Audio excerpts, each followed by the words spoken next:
Welcome into the Thunder basketball universe presented by Summer Moon Coffee. We're recording this episode on Wednesday. It is October 22nd, which means that yesterday was game one of the 82-game season for the Oklahoma City Thunder. Opening night here inside of Paycom Center. I mean, everyone got their money's worth, to No say doubt the about it. least. It was spectacular for so many reasons. But Nick, the first and foremost headlining moment was the ceremony before the game where the players, the coaching staff, the Sam Presti, Clay Bennett, they received their championship rings, which are beautiful, by the way. Oh. And we saw the first ever championship banner go up into the rafters in Paycom Center. Yeah, it was just a perfect moment all the way around. Each of the members of the executive staff there, Mr. Bennett, Sam Presti, Mark Daignault, and then the players each got their moment to get announced one by one to accept their rings. Mr. Bennett and Sam, of course, there with the trophy alongside NBA Commissioner Adam Silver.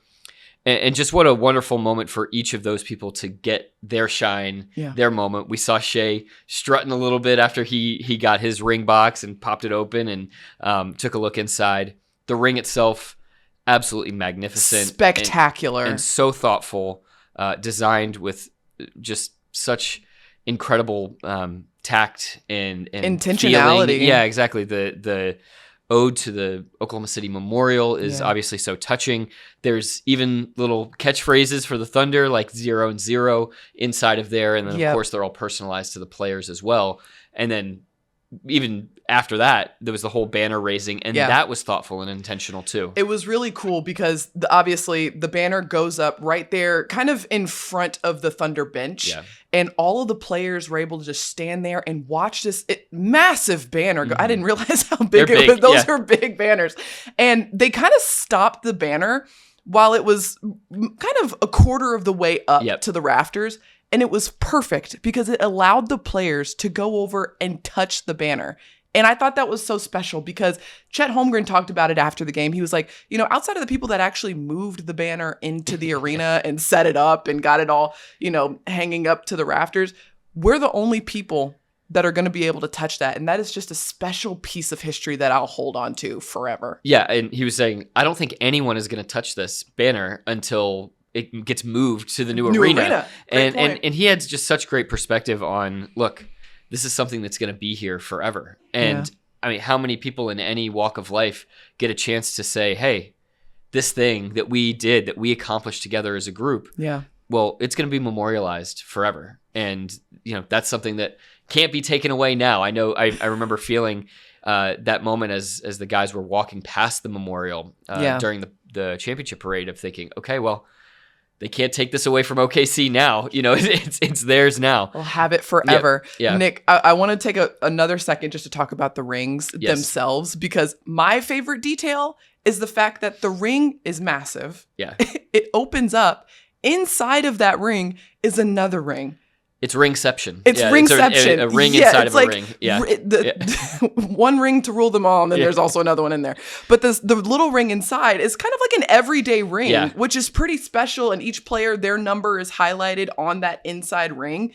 And it has every player on the roster from that last season. Their numbers are on that ring as well. I thought that was such a cool detail. There's some practicality to it. Like these guys, because that ring is massive. We heard from AJ Mitchell. He's like, look, I'm putting that ring in a safe place where I know nothing's going to happen to it. But then you've got that little ring inside that you can wear kind of more on an everyday basis. Yeah, I mean, every day might be stretchy. I'm just imagining, a timeout on the floor because we've got a diamond loose on the someone mid-court. Lost 2 carats around here somewhere. We got to go find it. And it's so special. And we saw Chet Holmgren wearing it after the game as well. And the box itself, I don't know if you saw this. Yeah. You open the lid and on the inside, there's video playing, like highlights from last season. Yeah. That's so cool. Just every touch, so thoughtful. Yeah. And we just get to have such an incredible front row view to all of this and how special it is. And, at the end of the day, you realize like this is a group of people that accomplished something together. Yeah. And the organization, spared no expense, and they did everything the right way to make sure that these guys felt truly rewarded for the team's success. And that's something that Mark Daigneault talked about before yesterday's game, and we'll actually get into the game here in just a minute. They did play a game. Yeah, and it was an epic game and one that we amazing. could talk about for probably 2 hours. But, they want these players to understand and recognize that, look, by creating team success, by doing the things that are required for team success, you will also get rewarded individually. Yeah. And that's exactly what the NBA is all about, is that all of these guys are so ambitious and they're striving towards being their best selves and getting the most out of the game that they possibly can. Yep. But they have to do it inside the team context. And the one can reward the other, and the other can reward the one, and they all have to be kind of in concert together. And that's why the Thunder wants to make sure that they're going all out for their players and celebrating their successes. Not only did the organization celebrate these players, but all 18,203 fans inside of this building were absolutely raucous throughout that entire ring ceremony. I mean, the announcement of Dylan Jones to Shai Gilgeous-Alexander, it was so loud for every single one of those players, and it was really cool to see all of the fans show up. And Shai said it in his remarks to the crowd. He was like, "You guys have shown unconditional love to us from the very start. When we were losing by 40 to winning by 40, you showed up every step of the way. And so this ring is as much ours as it is yours." And I thought that was so special. Yeah, and it was like a 15-man starting lineup introductions. We had everybody saying Lou and barking at the guys. And, it just, everybody kind of had their own moment. Even some of the cheering seemed to take on its own life a little bit based on the player and had a bit of a different tone to it. So it's so cool. I think when you spend that much time in an arena, you can... it's almost like how you can hear the difference in how your dog is barking or how your child is crying. Yeah, exactly. It's like that's a hungry cry. Yeah, exactly. Like that's a Caruso cheer. Yes. Oh, that's a Case and Wallace cheer. That's for Hart. Hart's definitely up next. It just seemed like you could kind of tell a little difference. It was really cool. The best part about all of this is obviously we had gotten a chance to talk to the players, Coach Daigneault, leading up to this, and the one thing that they talked about is we want to be very present. Yep. This was a massively unique situation. Only one team a year kind of goes through this, which is this incredibly rewarding ceremony that puts this beautiful bow on the amazing season that you had prior.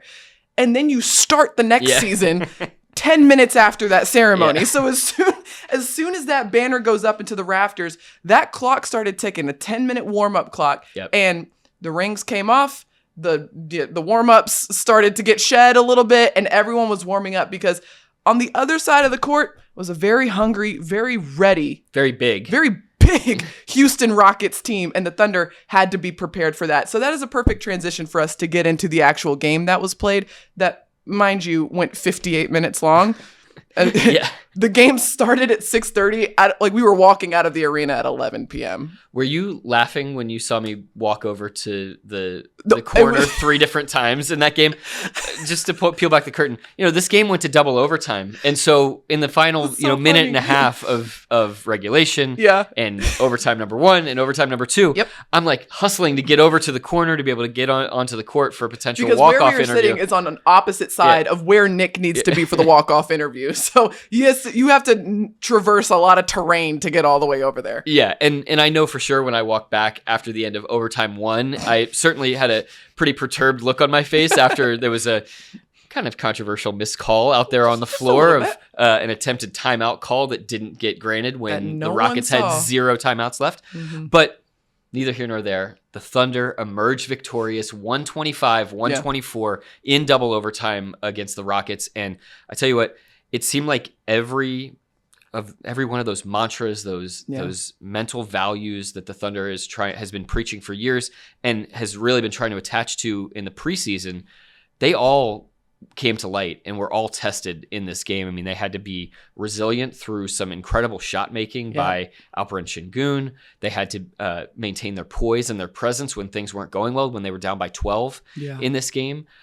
When shots didn't go late, they just had to gut it out, and they had to hang in there when they lost both of their centers to being fouled out, Chet Holmgren and Isaiah Hartenstein. So, but they did just enough. They made just enough plays down the stretch. Shea was clutch once again. Yep. And they got contributions from up and down the roster, and they got the 2 free throws that they needed with a couple seconds to go from Shea to win this game. Clutch Shea, always showing up, and Nick Gallo also got his steps in. Yeah, that was like... I finally made it onto the court. That was... Your step count was going to be an honorable mention for my stat of the week. Which brings us to our Summer Moon stat of the week. And I'm guessing that both of our stats are from last night's game. This is correct. Okay, because mine is. Okay. I didn't know if yours was too. It's open to the whole week, but I didn't know. All right, Nick Gallo, what's your stat? 30. 3-0. Okay. Ooh, okay. Shea finished the game with 35 points. That's correct. 30 of those came after halftime. That is a true stat, but that is not what I'm referencing here. And I had a feeling that might be where you were going. Doggone it. But let's talk about that for a second. Let's do it. 30 points after halftime for Shea. I mean, he was clearly in playmaking mode and in taking what the defense gives mode in the first half. Mm-hmm. Byproduct of that is a lot of different guys got into a rhythm, got shots. We'll talk about Chet here in a little bit, but Chet started 7 for 7 from the field as a result of that to some degree. But what did you see from Shea in terms of his ability to hunt his own in the second half and then in the 2 overtimes? I think the fact that he was so kind of in investment mode in the first half of the game was getting his teammates involved. Clearly, a lot of attention. He brings a lot of attention. So the fact that he was getting off of it, he said after the game, he felt like he did a really good job of just kind of getting off it. My favorite part of all of this was hearing from Chet Holmgren after the game.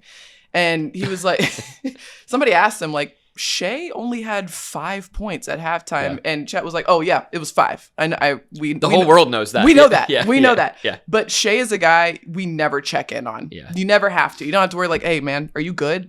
Do we? Yeah. Is there something what's going on? How can we serve you? How can we help?" Yeah. Never any of that because Chet said he's gonna be okay. He's always good. Shea's biggest superpower is his consistency, and at some point all those locks are gonna fit together and he's gonna figure it out. And that's exactly what we saw in the second half. What we saw from Oklahoma City, they kind of sped up in the second half of this game. Obviously, Houston was playing a massive lineup. They were playing big throughout the entirety of the game. And when the Thunder started to play fast, we saw a lot from Shea in terms of being able to get downhill. Also, his mid-range, really strong, showing up as well. The Thunder didn't shoot the ball very well from behind the arc. I mean, nobody did. It didn't feel like one of those nights for... Both teams under 30%. Exactly. It felt like just one of those nights. But Shea's ability to do what he does best and just find a way. All right, it's not the three-point shot. Well, luckily for me, I've got 18 other answers that I can throw at this riddle, and it showed up in 30 points in the second half in double overtime. Yeah, he was 11 of 17 on 2-point shots, which is incredible efficiency. I think it's 65% or something like that. But and then he added 5 rebounds, 5 assists in the game, a couple steals, a couple blocks. You add that up in a season debut, 35, 5 and 5 with 2 steals, 2 blocks. There's only one other player to do that in a season opener. Who do you think it is? Only one other player in a season opener. 35, 5 and 5 with 2 blocks and 2 steals in a win. They're not on the team? I'll tell you what. He was featured at halftime on NBC's coverage of their maiden broadcast here. Was it Carmelo Anthony? Michael Jordan. Michael James Jordan. Yeah, I thought you meant a Thunder player. No. One player ever. Yeah, and so just again speaks to Shea's greatness. He hit the game tying shot at the end of the fourth quarter to send this to overtime. Left wing jumper. He was really wearing out that left wing, and Houston was shading him and trying to let him go that way, and gave him that angle, and he continued to take it. And then, of course, he baited Kevin Durant into his 6th foul and got that foul call late on just impeccable footwork as he was trying to clear some space for himself. And again, it was on that left side. Got fouled, knocked down both the free throws, and set up the victory. Just so clutch. I mean, unsurprising when the shot clock starts winding down, the game clock starts winding down. The fact that Shea is so comfortable in those moments, there's no hesitation. There might be some probing and just kind of figuring out what to do, but there's no hesitation whatsoever. And the fact that he's so comfortable in those situations really speaks to how great of a player he is, because that is an intense moment. I mean, you're in overtime against the Houston Rockets on opening night. It's on NBC. Like that's a big moment. And Shai just rises to those occasions so easily over and over and over again. Yeah, and also an incredible job of continuing to work on his game, work on his conditioning. Yeah. I mean, he didn't play more than, I think, 20 or 25 minutes in any of the preseason games. He played 47 last night. Jeez, and he had enough in the tank to help win this game at the end and make the shots and make the plays that they needed. I mean, that is really, really impressive. First game out of the gates. Yeah. It's very rare to go double OT. So rare. And for the guys to all come in shape is really good. But the most critical thing that he did to just give the Thunder even a chance in this game was he set up his teammates earlier in the game. And that leads me to my actual Thank you. I'm on the edge of my seat. And that is the combined points of Cason Wallace and AJ Mitchell in the game. And so they had 30 points combined. Okay. On 50% shooting from the field. That's good. With 6 combined made threes. Okay. And you think about in this situation, the Thunder had no J-Dub. They had no Isaiah Joe. And this is just one of those classic cases of what we were talking about earlier, all of the Thunder's principles coming home in this game. It wasn't going to be one guy that tried to just step up and do the J-Dub role and play the J-Dub style. But it was a couple of guys who typically play maybe a little bit of a tighter role, and they just simply had more opportunities to play within the flow, to attack Houston's zone, and to catch and shoot good looks from the corner, from the wing. Cason hit 2 of the biggest threes in the entire game, including one late in double OT. And AJ Mitchell, he was just one of those guys like Chet that kept this thing afloat in the first half. Yeah, a lot of his looks, I remember a couple of them in the fourth quarter, kind of to start the fourth quarter, getting out in transition. Alex Caruso threw an amazing pass out on the break, an outlet pass to him that led to an easy layup. He followed that up with a little floater on the baseline. Just really solid decision-making from AJ Mitchell. And we've seen him take steps forward just from year 1 to year 2. So really cool to see him get these opportunities and these breaks here in this game. I'm going to get into my stat here. Please. Because I think it kind of, well, never mind. It doesn't actually lead into what you're talking about at all. But it's really good. Okay, hit me. 6 and 11. 6 and 11. Do you notice my hesitancy? Because I don't think I laid it out well enough for you to get that. What if I just said 6'11"? 6'11". The average height of the Rockets starting lineup.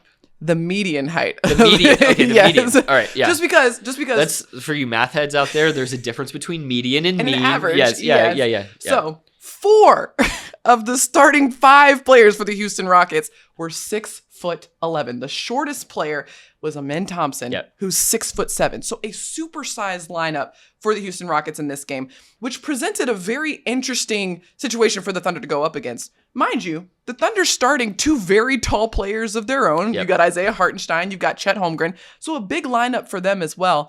But what we saw and what this led to is that Lou Dort spent a lot of time on Kevin Durant. We saw Alperen Şengün being guarded by Alex Caruso. There was a whole lot of that happening. And several times throughout this game, this was also going to be a stat of the week for me, the Thunder had 3 times where they forced a shot clock violation by the Houston Rockets. And I think that speaks to the pressure defensively that the Thunder had and their adaptability / versatility to be able to handle that size of a lineup and put them up against it when it comes to the shot clock. Yeah, and that there's always going to be trade-offs when it comes to the personnel that you have out on the floor. It's what the Thunder talked about leading up to the game. Yes. Mark Daigneault was asked about it. Chet Holmgren was asked about it the morning of the game. And you just have to execute your strengths better than the other team executes their strengths. And what Mark said after the game is that in maybe the first quarter, the Thunder really tried to match Houston size for size a little bit and play that brand of basketball. But it was when the Thunder started swarming more. It was those little bees buzzing around the hive of all these tall guys that had the ball. That's when the Thunder started to get their defense to offense flow going and eventually had 26 points off of 24 forced turnovers. 3 of those were the shot clock violations that you mentioned. Exactly. And for Oklahoma City, we heard from Coach Dagnall that in the first half of this game, the Thunder just kind of played to Houston's terms a lot. The game was, slower. Houston was really imposing their physicality. And in the second half, we saw that flip. I mentioned earlier, the Thunder really sped up in the second half, got their speed into the game. Yeah. And I think for Oklahoma City, their ability to have so many different pitches that they can throw in terms of going up against a big lineup, okay, well, we can go big, but we can also play fast. Yeah. And then if you go up against a smaller lineup, well, we have a lot of versatile guards, and we can do that as well. Or we could go big against your small lineup. Like the fact that you have so many different options that you can throw when teams throw something your way speaks to the Thunder's process. And we've heard this over the course of training camp for Oklahoma City, is that the thing that they want to stick to is being open-minded and being adaptable. Yep. Not necessarily holding tight to, we've got all of our bigs now. Like, we've got to use them, we've got all of our bigs healthy and, we want to see what that looks like. It's like, nope, we're going to be open-minded. We're going to be fluid, because that level of unpredictability that we face throughout the season, we want to be able to meet that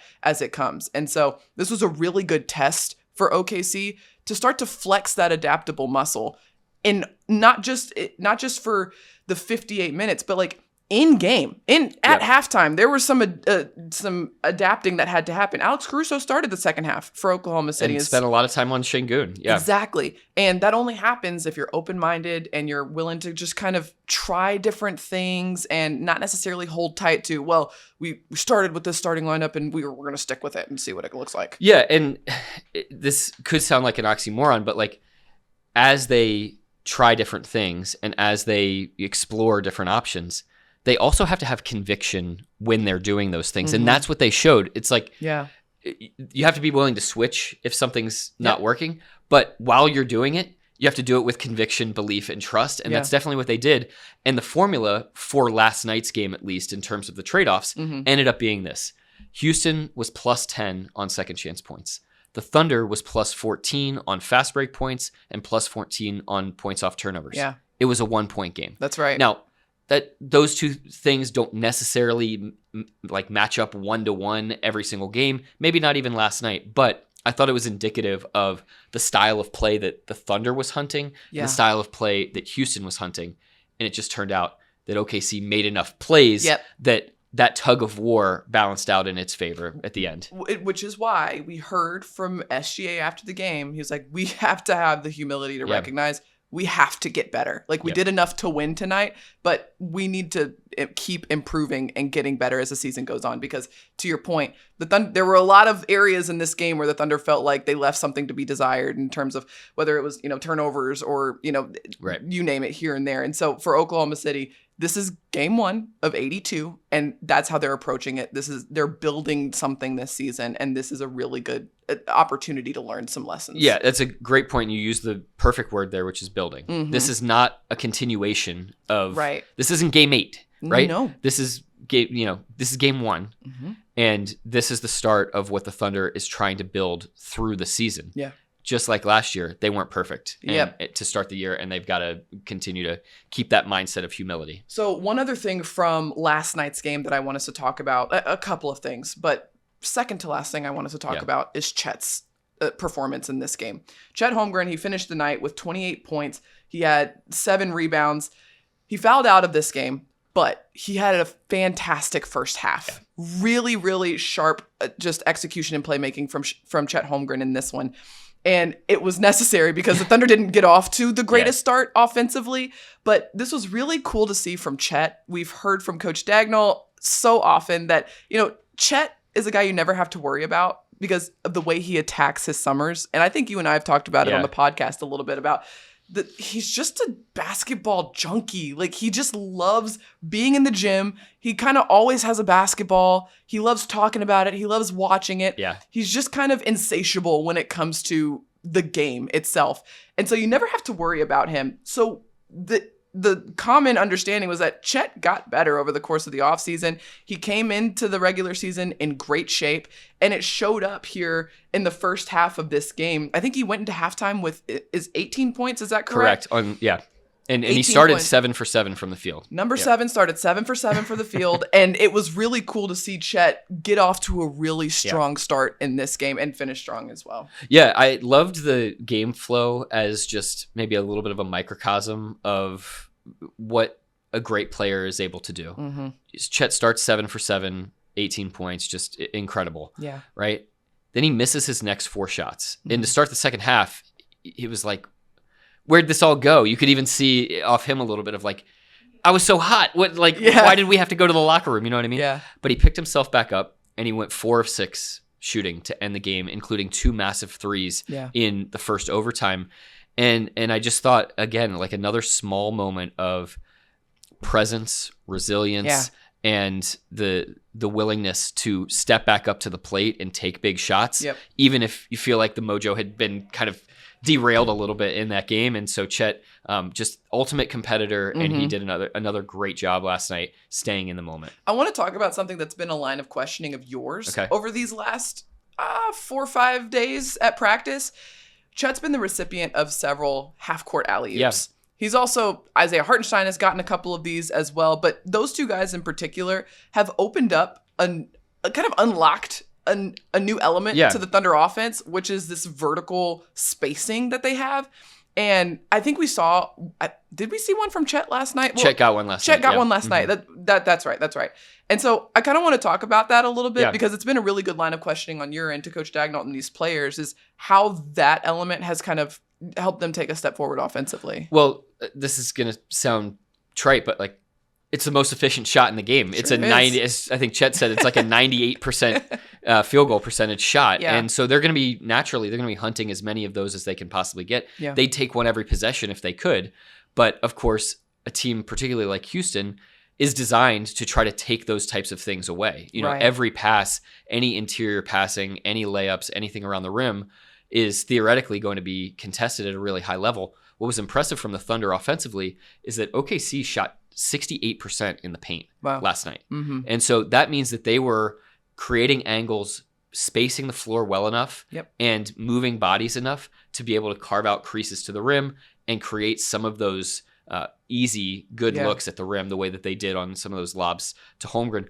I would be fascinated to see how all of this operates over the next few weeks. And if they're able to get to these more and more over the next few weeks as they see different types of teams, different defensive personnel. And Coach Dagnall brought up a good point, which is this is like a new opportunity for Oklahoma City. Just looking over the course of the last 4 or 5 years, they haven't had this like rolling 5-man, right? Like Chet has great versatility and can do both. Isaiah Hartenstein is a really good role man. And so this is something that they're working on. It's getting better. It's growing. It's improving. And it's a really good sign that they're starting to connect on these plays throughout training camp and in the first game of the regular season, because it means that, all right, we're starting to figure this out. We're building that chemistry of where to roll, who to look for, and how those plays sort of operate. So that was really cool to see early on. Yeah. And it's one of these things that's like going to continue to build over the course of the season. It's not going to be linear. They're going to be whatever the Thunder is working towards and trying to figure out.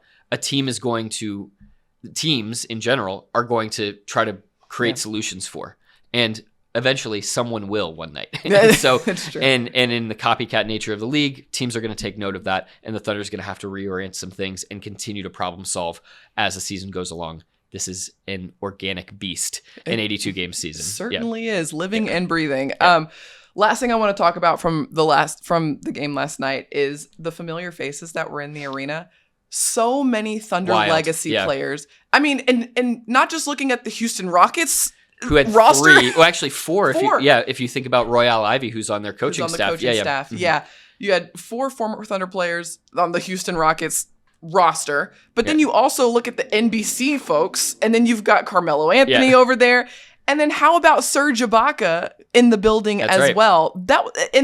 The Serge Thunder, and Nick Collison, who's with the Thunder organization, they had a good chance to catch up and everything. So it was so cool. And so the Thunder recognized Serge Ibaka in the middle of the game, got a standing ovation. Carmelo Anthony also recognized him as well. It was just really special that the Thunder recognized these players, and because they did help build the foundations of this team, this organization. They have their fingerprints all over it. Yeah, no doubt about it. Durant, Jeff Green, Steven Adams, Rel Ivey, those guys that were on the Rockets organization, and then Serge, Collison, all these guys who are were in the building, and they set a level of work ethic, an environment where success could be possible. All of that. And every single guy who has come through the doors of the organization has put their fingerprints on what we see today. And as that banner went up, it was so hard. I mean, it was impossible to not think about all of the chapters of this story here in Oklahoma City that led to that point. And then, you're turning the page to the next one. But just really fitting and special that all those guys got to be here tonight. And for Serge in particular, he's been here for a couple of days now, got a chance to come to practice and talk to some of the guys, talk to the coaches, and so kindly during the game last night also spoke to our very own Nick Gallo. And guess what? We got it on tape. Let's listen to that interview. All right, I've got Thunder legend Serge Ibaka here alongside me. Serge, it is so great to see you here in OKC. What is this like for you coming in? I know the reception has just been amazing for you. Yeah, it's been amazing to be back here, to see everybody, old friends, see the fans, so happy. I think it's a beautiful moment for the city, for the team, for everybody. Yeah, this organization has worked so hard and so long for this. As that banner was going up, as you saw the guys get the rings, how much pride did you feel for helping set a foundation for all of this? I mean, I'm not going to use the term proud. I'm going to say I'm grateful, to be one of the players who, to be one of the players who's starting here. We really, us, with the team, these fans, the city, we have to build the foundation. And now we see all the hard work, all the sacrifices everybody made, today is pays off. And to see the team, the city, want something. I think it's well deserved. You invested so much of your life, your time, your talent on and off the floor to this city. What does this community mean to you personally? I mean, it's mean a lot. Since day one, the way they received me when I came here, I was young. All the love they always had for us, not for me, for us, for this team. Until now, they keep doing the same thing. It's a beautiful thing to see. So many of the people in the organization are still here from when you were here. It's amazing. Yeah. I went there yesterday and I met with everybody and the same people, same guys. It's amazing to see the way Sam, he has been working so hard in a great way of keeping everybody together. It's beautiful. It made my heart so happy to see everybody. You helped set the environment here, and thank you so much for coming back and being here. Enjoy this time in Oklahoma City. Thank you.